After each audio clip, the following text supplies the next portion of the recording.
अस्सलाम वालेकुम बच्चों, मैं उम्मीद करती हूँ आप सब खैरियत से होंगे। बच्चों, अपनी उर्दू की किताब खोलें। हमने कल किया था सफ़ा नंबर 48 और 49 की पढ़ाई हमने की थी। हमने इसमें क्या पढ़ा था? हमने इसमें पढ़ा था दादा जान जो हैं वो अली के बारे में क्या कहते हैं कि वो सुबह सवेरे उठता है, नमाज अदा करता है और बाकी सैर करता है और मेरा हाथ थाम कर चलता है। यानी कि दादा जान के साथ साथ वो चलता है, वो दादा जान को तंग नहीं करता।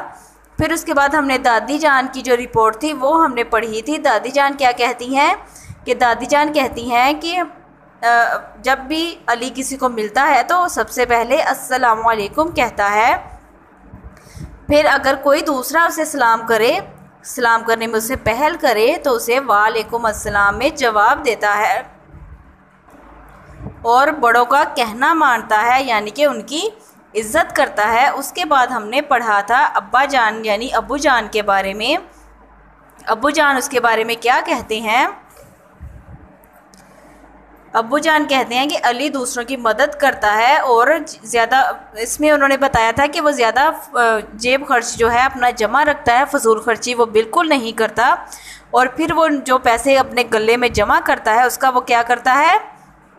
जी हाँ, उससे वो ज़रूरतमंद की ज़रूरत पूरी करता है, उनकी मदद करता है। अली को मदद करना अच्छा लगता है और वो अपने बहन भाइयों से झगड़ा भी नहीं करता और स्कूल का काम करने में उनकी मदद करता है।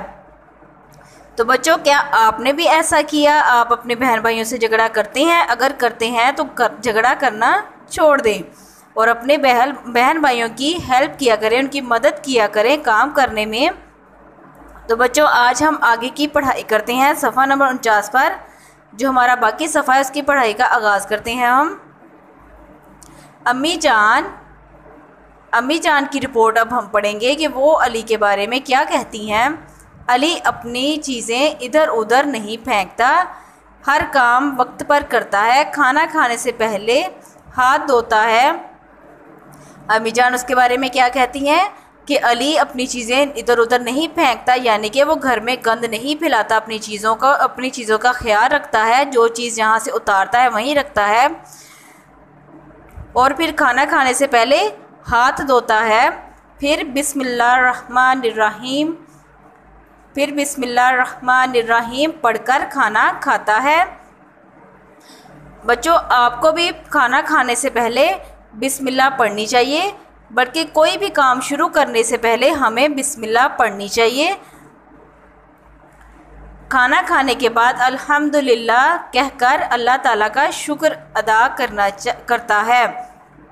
खाना खाने से पहले वो बिस्मिल्लाह पढ़ता है, खाना खाने के बाद अल्हम्दुलिल्लाह कहकर अल्लाह ताला का शुक्र अदा करता है। वो खाने पीने की चीज़ों में नुक्स नहीं निकालता। तो बच्चों, ये तो एक हदीस भी है, उसका मफ़हूम मैं आपको बताती हूँ। एक कि जब भी आपको खाना अगर पसंद नहीं आ रहा तो आप उसमें ऐब नहीं निकालें। देखा बच्चों, अली एक अच्छा बच्चा है, उसकी अच्छी आदतों की वजह से सब उससे मोहब्बत करते हैं। आप भी अच्छी अच्छी आदतें अपनाएं और सबकी आँखों का तारा बन जाएं। आए मज़ीद हम जानते हैं। एक हदीस का मफ़हूम है कि अगर आपको खाना पसंद ना आए तो उसमें ऐब तलाश मत करो। जैसा कि मैंने आपको अभी बताया कि एक हदीस है, ये उसी हदीस का मफ़हूम है जो कि मैंने आपको पहले बताया कि आपको अगर खाना पसंद नहीं आता, आपको खाना छोड़कर नहीं जाना चाहिए, बल्कि और ना ही उसमें कोई ऐब निकालना चाहिए, बल्कि ये खुदा की दी हुई नेमत है कि हम खाना खाते हैं। बहुत सी दुनिया में ऐसे लोग हैं जो कि जिनको एक वक्त की जो रोटी है वो भी नहीं मिलती है, इसलिए हमें खुदा का शुक्र अदा करना चाहिए कि हम 3 वक्त की रोटी खाते हैं। और खाना खाने से पहले हमें बिस्मिल्लाह पढ़नी चाहिए और खाना खाने के बाद खुदा का शुक्र अदा करना चाहिए कि उसने वो खाना हमें दिया।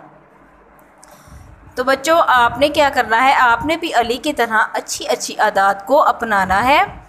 कौन कौन सी अच्छी आदत? आपने सलाम किया करना है किसी को मिलने से पहले। अगर कोई पहल कर ले तो वालेकुम अस्सलाम बोलना है। सुबह जल्दी उठना है और नमाज आपने बिल्कुल नहीं छोड़नी। 5 वक्त की नमाज के आदी बनाएं खुद को।